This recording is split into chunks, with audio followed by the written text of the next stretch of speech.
Yo, what is up, everybody? It is Travis, and in today's video, I have another auction house video for you guys, since that is what you like. And stick around to see if you want to learn how to make hundreds of thousands of coins in Ultimate Team. So with this strategy here, this is one that I've not seen anybody report on YouTube at all, and nobody even bring up.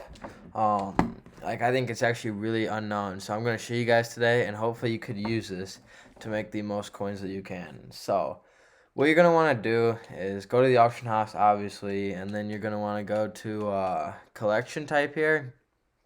And this is something that, like, I was just sitting around thinking, what can I do for these guys to show them to make MT, because, or not MT, coins, because I was stumped myself on how to make coins because I didn't have any thoughts. The filters weren't working for anything. So this is what I turned to, and it actually seems to work pretty good here. So you go to prime time. And then what I would recommend you guys do, it doesn't matter on the overalls. It's just like the higher the overalls, the like more of a chance, in my opinion, there is to make coins. So you're gonna go minimum overall 86, and then you're gonna bring your maximum up, just bring it to the top, and search. So you see here, you got like Mantha, Ovi, Marchand, and people like that. All these cards, and my explanation for this, why this filter is gonna work is because with prime times, these cards only release like they're on the you're able to pull them from packs for such a little amount of time, and ones of these overalls are harder to pull that not many people are pulling them. Like you look at this Char, when was he issued here? January 1st, so he just came out, and there is only 10 of him on the auction house. But then you go to a card like Mantha here, and there's only 3 of them on the auction house. And as time goes on, these cards will become more rare. So until they get like another overall, you won't really have to worry about them going down in price. And to be honest, if anything, they kind of go up in price as once they get out of packs in like the next week or two. You could kind of hold on to them, and they might go up in price a little bit from what I've seen. And then you're gonna want to go bring your buy now price, bring it to your maximum, and mine's just like around here ish.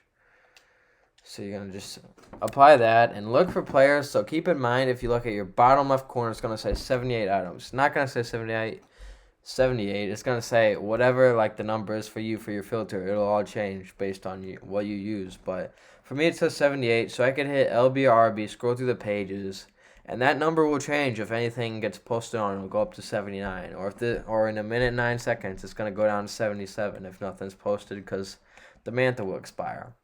So that's one way to look. Another thing you could do, you go to the 59-minute mark right here, hit play, spit like this, and back out, and it refreshes the page also, or you could just go in between them like this. But so basically, the idea behind this is you find a card, like if you look at this Logan Couture, look at him. If there's only 2 on the auction house, a lot of times one will be really cheap, and you could buy them for a lot more. And because people just don't know, honestly.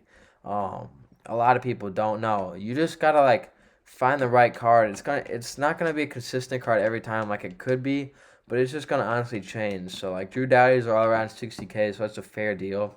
Another thing you can do if you have a lot of MT, like you can find a card like Logan Couture here. There's only 2 of them on the auction house. I could buy both of these cards for a total of like 90K, right? And then I could list them up for like 60K, and the only ones that'll be on the auction house are going to be mine for 60K. It's unlikely that someone else will, but if they will, it'll only be like 1 or 2 more, because these guys, look at it. You will never be able to pull this card again. It was issued December 6th, and I think they're only around for like a day or so. Nobody will ever be able to get this card again unless they buy it from me, or if they already have it. So that's why this filter is so big. And I actually have a clip of this. If I could go to where are my captures at? My recent captures here. I was looking at this recently, right?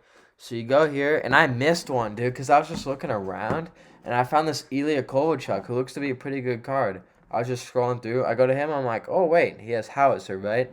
Look at him, 84 speed, goes up to 87. His shot goes really big, so I compare his price. They're all going for 70 or 80K, as you see. But this one's 42K.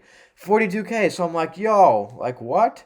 And I see, I'm like, so he probably got posted for 12 hours because he's at 11 hours and 55 minutes. So I try to buy it, right? But apparently I was probably 5 seconds too late, right? That's 30K I just missed out on right there. Like, easy money I could have made. Like, that's just like, you won't, this isn't like, nobody's ever covered this filter. So that's why I think it will be very beneficial to you guys. And then if you look at this card, the Kopitar, there's only one on the auction house. So what I might do, honestly, is buy this card for 26K. And you could make his price whatever you want. Who knows? There's a big Kopitar fan out there who will pay whatever. Honestly, don't post it like 100K or something, or nobody's gonna buy it. But if I were to take this card and post it for like 34K, people would think that's what he goes for. And maybe they have the same thought process, like, I could raise his price. So honestly, that's what I'm probably gonna do with the Kopitar. And there's gonna be many other cards like that where there's like only one or two on the auction house. Like the Panarin, I believe there's only two. The Kane, here's only one. Is he a good card? I don't know. Wingman's alright, but. And then another thing I like to do with this filter, because you know Howitzer is the one of the best synergies besides distributor, is you could look at synergy style. You could go to Howitzer and you just search it, and you could filter it out this way, so you know you're finding good cards and stuff. That's what I was doing earlier, and it seems to be pretty effective. Um, there was a Pierre Dubois posted for 40K that I should have bought, but I didn't. And then there's one more that I want to show you guys, just a prime example of how you could make so much coins in a situation like this. So you go to Prime Time, Synergy Style Distributor. I found this card randomly, not Gladiator, Distributor, right? Cam Fowler. If someone were to pull this card and see they pulled 86 Cam Fowler, they just think, what do other 86s go for? Like maybe like 20K, maybe 30K, maybe something like that, or whatever at the most. Like they could think it goes for less, but they'll just post them up for like 10 or 15K, right? But you would not know that they wouldn't look at this synergy, and you would see Cam Fowler, oh, you're about to make almost 200,000 on that, because people just don't know. They don't look into it like that. But if you're on this primetime filter, if you're on one of them, you have a great chance at seeing these cards that most other people are not going to be seeing on their filters. I mean, this is, and like, you'll become familiar with these prices, and most people, to be blatantly obvious with you, don't know about the auction house making money, and they don't know about the prices of cards, and especially prime time. I've heard nobody cover this, so this is why I think it's going to be the go-to way for me now to make coins in the auction house, because nobody else is going to be doing it. So let me know what you guys think below, because you guys have told me in the comments before other filters that work. So let me know, and I could cover those or just learn from you guys. But that is going to be the way to make hundreds of thousands of coins, in my opinion, right now. Make sure you tune into the live streams every night. We live stream on YouTube some Rivals gameplay and stuff like that every night, so tune in. And pack opening videos this week, and I'll see you guys in the next one. Peace.